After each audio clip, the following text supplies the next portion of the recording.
మమ్మల్ని మీరు అది చేయలేదు, మీరు ఇది చేయలేదు, మీరు చెప్పిందంత ఏమైంది అని ఏం మాట్లాడుతున్నారు అధ్యక్ష? మాట్లాడే ముందు ఒక్కసారి జీడిగింజను అడిగినరంట, ఏంది నీ సంగతి అని. నాకేడి సిగ్గు, నేను మొత్తం నల్లగానే ఉన్నా కదా, ఏ పక్క చూసినా అని అన్నదంట. గట్లనే ఉంది మీరు చేసే వ్యవహారం అంతా. అదేవిధంగా అధ్యక్ష, ప్రాజెక్టులు దీని విషయం కొంచెం మనం మాట్లాడుకోవాలి. ఎందుకనంటే 5 సంవత్సరాలు హరీష్ రావు గారు, 5 సంవత్సరాలు కల్వకుంట్ల చంద్రశేఖరరావు గారు సాగునీటి పారుదల శాఖ మంత్రులుగా పనిచేసిండ్రు.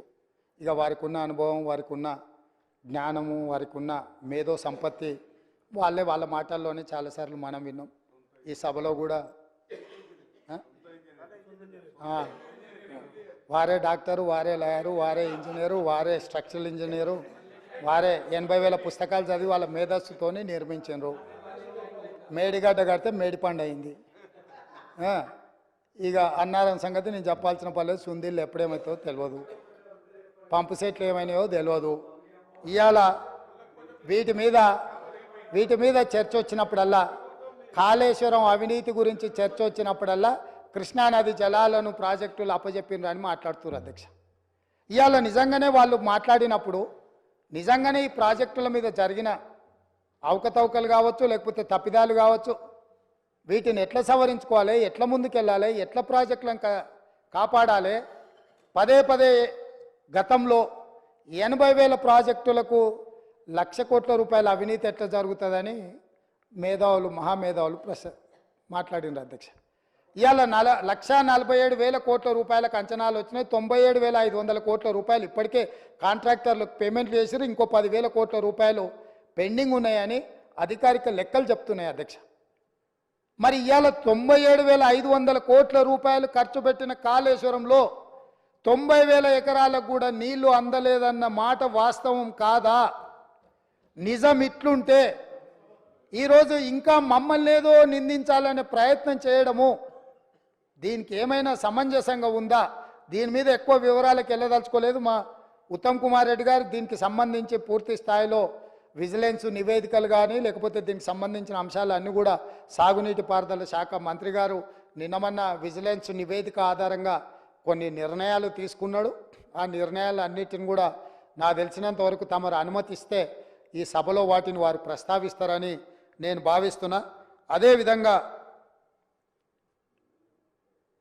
కృష్ణానది జలాలకు సంబంధించి కృష్ణా ప్రాజెక్టులను అప్పచెప్పిందని, కృష్ణా ప్రాజెక్టులను మొత్తం కాంగ్రెస్ వాళ్ళు వస్తేనే కాకెత్తుకపోయిందని, లేకపోతే కేంద్రానికి మేమేదో రాసి చేసినామని, అసలు ఏం మాట్లాడుతున్నారు అధ్యక్ష? అసలు ఏమైనా బాధ్యత అనేది ప్రతిపక్ష పార్టీగా 1% వాళ్ళు నిర్వహిస్తున్నారా? ఈరోజు కృష్ణానది జలాల మీద ఏర్పాటు చేసిన కృష్ణా రివర్ మేనేజ్మెంట్ బోర్డ్ 2014 రాష్ట్ర పునర్విభజన చట్టంలో స్పష్టంగా పొందుపరిచినరు.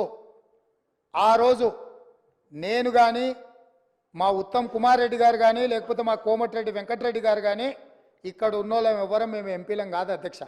ఏ రోజు కూడా ఈ పునర్విభజన చట్టం ప్రతి పదం నన్ను అడిగి నేనే రాసి నేనే తీర్చిదిద్దినాను కూడా మేము ఏ రోజు చెప్పుకోలేదు అధ్యక్ష.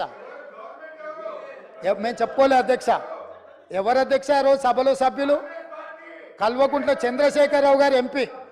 ఆ బిల్లు వచ్చినప్పుడు ఇటు లోక్సభలో కానీ అటు రాజ్యసభలో కేశవరావు గారు కానీ ఆ అంశాన్ని ప్రస్తావించి అభ్యంతరం పెట్టాల్సిన సందర్భంలో ఈ బిల్లును మేమే పాస్ చేయించినాం, మేమే తెచ్చినాం. దీన్ని రాసేటప్పుడు అందరు మాతోనే మాట్లాడారు, మొత్తం నా సూచనల మేరకే రాసిందని చెప్పారు అధ్యక్ష.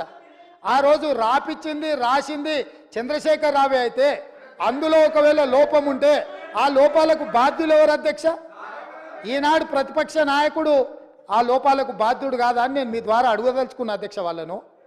ఈరోజు మీరు 2014 నుంచి 2023 వరకు కృష్ణా రివర్ మేనేజ్మెంట్ బోర్డు సమావేశాలు ఏర్పాటు చేసినప్పుడల్లా ఉమాభారతి గారు మంత్రిగా ఉన్నప్పుడు వారు వెళ్ళిండ్రు, చంద్రశేఖరరావు గారు వెళ్ళిండ్రు. వివిధ సందర్భాలలో వీళ్ళే అధికారికంగా వెళ్ళిండ్రు. ఇంతవరకు నేను మా ఉత్తమ్ కుమార్ రెడ్డి గారు ఏ సమావేశాలకు పిలవలేదు, మేము వెళ్ళలేదు అధ్యక్ష. మేము స్పష్టంగా తెలంగాణ హక్కులను కాపాడడానికి మేము కొట్లాడుతుంటే మా కాళ్లకు తాళ్ళు పెట్టి కాళ్ళలో కట్టెబెట్టి మమ్మల్ని బోర్లు పడేయాలని వీళ్ళ తాపత్రయం ఏంది అధ్యక్ష? గుంజుకుంటా అన్నది ఎవరు అధ్యక్ష? నరేంద్ర మోడీ గుంజుకుంటా అన్నాడు.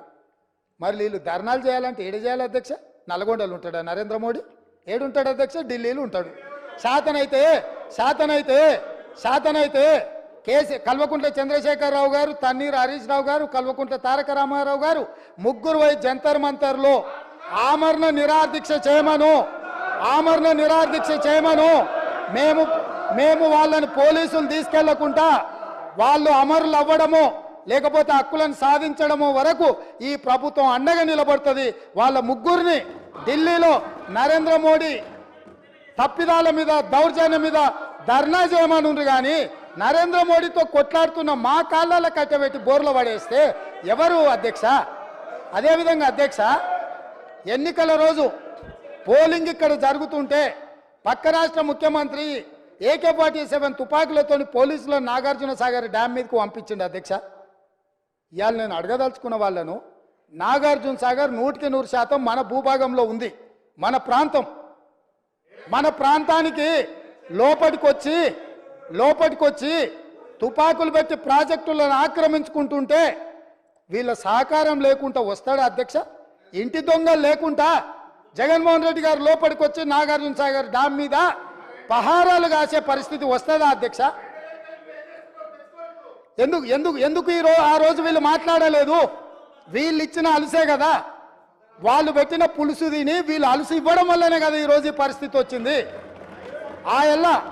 ఆయల్లో రాయలసీమకు పోయినప్పుడు కల్వకుంట్ల చంద్రశేఖరరావు గారు, ఈనాటి మంత్రి శ్రీమతి రోజా గారు పెట్టిన రాగి సంకటి రొయ్యల పులుసు తిని రాయలసీమను రతలాలసీమం చేస్తా అని చెప్పి మాట ఇచ్చి బేసిన్లు లేవు, బేసిజాలు లేవు, మీరు కొట్టుకపోండి అన్నాడు. వాళ్ళు కొట్టుకపోయారు. ఇప్పుడు మేము వచ్చినాక అట్టెట్లా కొట్టుకపోతాడంట? ఎవరు అధ్యక్ష బాధ్యత ఎవరు వహించాలి? నీ కళ్ళ ముందే కదా ముచ్చుమర్రి చంద్రబాబు నాయుడు కట్టింది. నీ కళ్ళ ముందే కదా రాజశేఖర రెడ్డి పోతిరెడ్డి పాడును 44,000 క్యూసెక్లకు పెంచి తరలించకపోయింది. నీ కళ్ళ ముందలనే కదా నీ ఇంట్లో పంచపక్ష ప్రమాణాలు జగన్మోహన్ రెడ్డి గారికి పెట్టి జీవో నెంబర్ 203ను నీ ఇంట్లోనే పునాదులేసి రాయలసీమ లిఫ్ట్ ఇరిగేషన్కు ప్రగతి భవన్లో కేసీఆర్ గారి డైనింగ్ టేబుల్ మీద పునాది రాయబడ్డది. దానికి పునాది రాయేసింది మీరే కదా. 8 TMCలు పర్ డే తరలించకపోవడానికి అనుమతి ఇచ్చింది, టెండర్లు పిలిచింది, కాంట్రాక్టులు అప్పచెప్పింది, పనులు పూర్తి చేసింది మీరు అధికారంలో ఉన్నప్పుడే కదా అధ్యక్ష. మీరు మొత్తం కృష్ణానది జలాలు మహారాష్ట్ర కర్ణాటక దాటి మహబూబ్ నగర్ జిల్లాలో జూరాల నుంచి పాలమూరులో కలంపూర్లో ఎంటర్ అయి తుంగభద్ర నదిలో వచ్చే నీళ్లు, తుంగభద్ర నుంచి వచ్చిన సుంకేశ్లకు వచ్చిన నీళ్లు, సుంకేశ్ల నీళ్లు జూరాల నీళ్లు కలిసి ప్రయాణమై పాలమూరు జిల్లా నుంచి మొదలై రాయలసీమలకు పోయి నంద్యాల నుంచి తిరుక్కొని శ్రీశైలం ప్రాజెక్టు మీదకి వచ్చినప్పుడు శ్రీశైలం ప్రాజెక్టు కొంత తెలంగాణలో ఉంటే కొంత ఆంధ్రాలో ఉంది అధ్యక్ష. అంతకుముందు ప్రాజెక్టు లేవు. అంతకుముందు పోతిరెడ్డిపాడు 11,000 క్యూసెక్స్ ఉండే, అది 44,000 క్యూసెక్స్కి పెరిగింది. అంతకుముందు లేని రాయలసీమ లిఫ్ట్ ఇరిగేషన్ ఇవ్వాలా 8 TMCలు తరలించడానికి లిఫ్ట్ ఇరిగేషన్లు కట్టినరు. ముచ్చుమర్రి నుంచి 1/2 TMC కట్టిరు అధ్యక్ష. మొత్తం 12.5-13 TMCలు పర్ డే. ఒక్క నెల రోజులు మనం కళ్ళు మూసుకుంటే శ్రీశైలంలో బురద కూడా ఉండదు అధ్యక్ష. రాయలసీమ లిఫ్టు 797 FRL దగ్గర కట్టిరు అధ్యక్ష. కుండ ఇట్లుంటే కుండకు సైడ్కు పొక్క పెట్టలే అధ్యక్ష, కింద పెట్టిండు. కింద వీళ్ళు పిలిచి పంచపక్ష ప్రమాణాలు వీళ్ళు పెట్టిండ్రు, జగన్మోహన్ రెడ్డి వీళ్ళ కింద బొక్క పెట్టిండు అధ్యక్ష.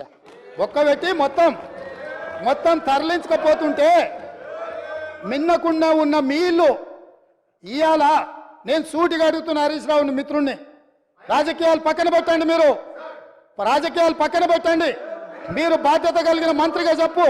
ఇవాళ రాయలసీమ జిల్లాలో ఉన్న మీ అవకాశం వచ్చినప్పుడు స్పీకర్ గారు అనుమతి తీసుకొని మీ అవకాశం వచ్చినప్పుడు తప్పకుండా చెప్పదు. I'm not yielding. నీకు ఇస్తాడు మైకు స్పీకర్ గారు, నేను కాదు ఇవ్వాల్సింది. స్పీకర్ సార్, ఇవాళ మన భూభాగంలో ఉన్న నాగార్జున సాగర్ మీదికి తుపాకులతో జగన్మోహన్ రెడ్డి వచ్చి ఆక్రమించుకుంటే చేతగాని సన్నాసులాక ఇక్కడ ప్రభుత్వం చూస్తుంటే ఇవాళ రాయలసీమలో ఉన్న ప్రాజెక్టుల నుంచి నీళ్లు తరలించకపోతుంటే ఎవరు అడ్డుకోవాలి అధ్యక్ష? ఎవరు అడ్డుకోవాలి? ఒక్క పక్కన వాళ్ళు ప్రాజెక్టులు పూర్తి చేసుకుంటుంటే వీళ్ళు ఇక్కడ ఆనాడు కోమటిరెడ్డి వెంకటరెడ్డి గారు కొట్లాడి నల్గొండ జిల్లాలో ఉన్న ఫ్లోరైడును అక్కడి బాధితులను ఆదుకోవడానికి ఎస్ఎల్బిసి ప్రాజెక్టు మంజూరు చేయించి